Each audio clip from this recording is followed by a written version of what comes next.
Mind Mix presents The Hidden Archives. Case File, Protocol 7, The Voice from the Deep. The date is October 14, 2024. The location is a remote NATO naval monitoring station deep in the fjords of Norway. Outside, a blizzard is burying the facility in snow. Inside, the only sound is the rhythmic humming of the servers and the beep of the sonar.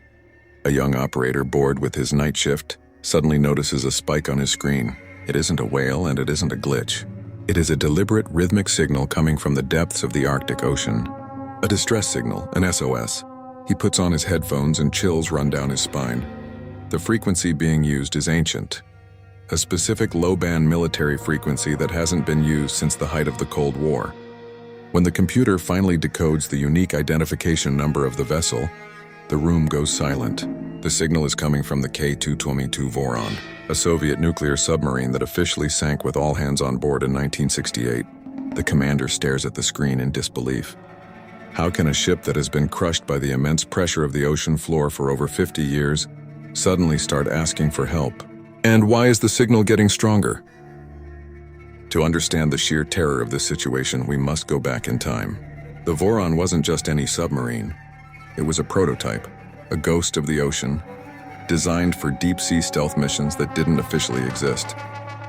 Its final mission was classified under the code name Protocol 7. According to leaked documents recovered after the fall of the Soviet Union, this mission wasn't about war. It was about exploration. The Soviets had detected an energy anomaly in a deep Arctic trench, something they called the Eye. The Voron was sent to investigate. The last transmission received from the captain in 1968 was erratic and terrified. He didn't report enemy ships. He didn't report mechanical failure. He reported a glowing purple light rising from below them.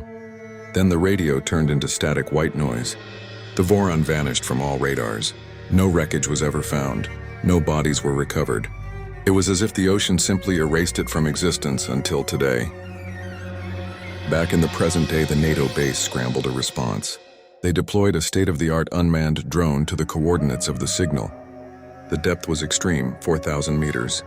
Down here, there is no sunlight. The pressure is enough to crush a tank like a soda can. As the drone descended into the crushing darkness, its floodlights cut through the black water. The operators expected to see a rusted, broken wreck, half buried in the sand. But what the camera revealed made them gasp. The submarine was there, resting on a shelf of rock. But it wasn't rusted. It wasn't covered in algae or barnacles. The metal hull was shining, pristine, as if it had just left the shipyard yesterday.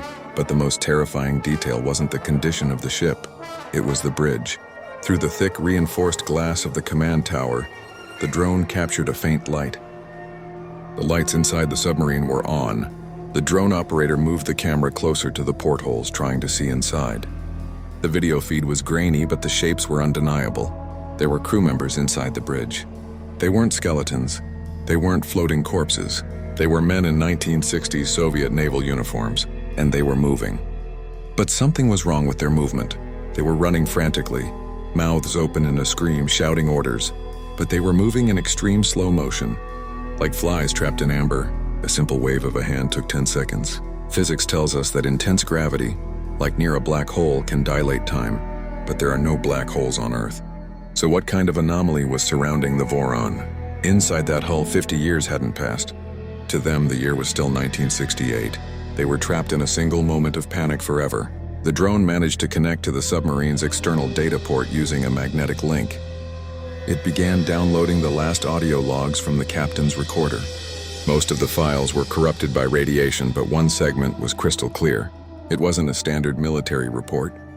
It sounded like the ramblings of a madman. The captain's voice was shaking, whispering into the microphone. The light is not a machine. It's biological, it's singing to us. It keeps us awake. We haven't slept in weeks, but the sun never rises here. The crew is changing. Their eyes, they are turning purple. Why won't the sun rise? The most chilling part was the timestamp on the audio file. It wasn't dated 1968. The computer date simply read day 1 of eternity. Suddenly, the situation in the control room turned from curiosity to absolute chaos. The sonar alarms didn't just beep, they screamed. A massive, unprecedented sound wave erupted from the trench, shaking the very foundations of the ocean floor. It registered on seismographs as a 5.0 magnitude earthquake. but it wasn't tectonic. It had a rhythm thump, thump, like the heartbeat of a sleeping giant waking up. On the screen, the drone's camera feed began to glitch violently. The water around the submarine started to boil and churn, kicking up clouds of ancient silt. Through the murk, the operators saw the impossible. The solid rock of the ocean floor began to crack open directly beneath the Voron. A bright, blinding purple light shot up from the fissure, cutting through 4,000 meters of darkness. It illuminated the abyss with an unnatural glow. This wasn't volcanic lava, it was cold. It was artificial. The Voron didn't just sink. It was being actively pulled down. Giant shadows moved within that purple column of light. Were they tentacles? Mechanical cables, or something biological that defies physics? It was impossible to tell. The legendary submarine, with its frozen crew still trapped in time inside, was being dragged violently into the Earth's crust. Then the feed cut to black. The pressure wave crushed the drone instantly, severing the connection. In the control room, there was dead silence. On the surface sensors, the water slowly cleared. The purple light faded. The submarine was gone. The coordinates were completely empty. The ocean floor had sealed itself shut, fusing the rock back together as if nothing had ever been there. The commander ordered the mission aborted. They prepared to scrub the data. But suddenly the speakers crackled to life again. The SOS signal didn't stop, it changed. The rhythm of the Morse code altered completely. It was no longer the frantic tapping of a distressed sailor. It was slow, deliberate, and mechanical. The frequency shifted to a band that shouldn't exist. The experts at the base raced to decode the new message being broadcast on an infinite loop from the bottom of the world. When the translation appeared on the main screen, the blood drained from everyone's faces. It wasn't asking for help anymore. It was a warning to the surface world. The decoded message simply read, "Do not come looking. We are awake now, and we are hungry." The incident was immediately classified top secret by NATO. The records were buried and the sonar tapes were destroyed. The K-222 Voron is now officially considered a ghost ship, theoretically wandering the subterranean oceans that exist beneath the crust of our planet. But questions remain. Was Protocol 7 a Soviet mission to contact an underwater civilization that predates humanity? Did they stumble upon a rift in time? Or did they accidentally wake up something ancient, something godlike that was sleeping in the dark? Some sailors navigating the Arctic waters say that if you listen closely to the static on the radio at night, you can still hear the faint, distorted sounds of the crew screaming in slow motion. This story is a terrifying reminder that we know more about the surface of Mars than we do about the bottom of our own ocean. What do you think is waiting down there in the dark? Share your theories in the comments below. And for more original dark files and unsolved mysteries, subscribe to Mind Mix. Stay curious and stay out of the water.